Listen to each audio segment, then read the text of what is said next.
Tento pár šokoval celé Slovensko. Svoju vyvolenú požiadal futbalista Ľubomír o ruku pred zápasom, kde jeho nastávajúca bola na ihrisku ako rozhodkyňa. Jej reakcia dojala k slzám aj divákov. Pozrieť si so ženou futbal a dať si pritom pivo. To je sen zrejme každého muža. Aj preto sa 26-ročný Ľubo rozhodol požiadať o ruku Peťu pred zápasom v Nižnej. Tá tu bola v úlohe rozhodkyne a nič také nečakala. Bol to neskutočný šok. Vôbec som nevedela, čo na to povedať ani ako zareagovať. A ty si to vôbec nečakala, ani si nič netušila, ani ničím nenaznačil? Absolútne ničím. Sme boli spolu vlastne celý ten víkend predtým. No a vôbec som nič nevedela. Mienil sa už niekedy predtým, že by také niečo chcela, alebo toto bolo vôbec prvýkrát? Iba zo srandy. Že akože takedy za 6 rokov možno. A toto bolo prvýkrát.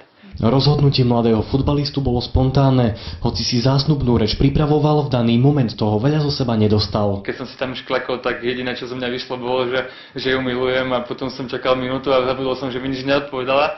Tak potom som sa aj spýtal, či si ma vezme. V podstate odpoveď som nedostal, dostal som iba nejaké zahmkanie so slzami v očiach, ale samozrejme bol som pripravený a mal som vreckovku pri sebe. Takže standardne ju nenosím pod trenkami, ale teraz som ju mal, lebo som vedel, čo sa stane. A potešilo ma, že v podstate, že povedala áno. Všetko sprevádzal potlesk spoluhráčov aj divákov. Zrejme si tým urobil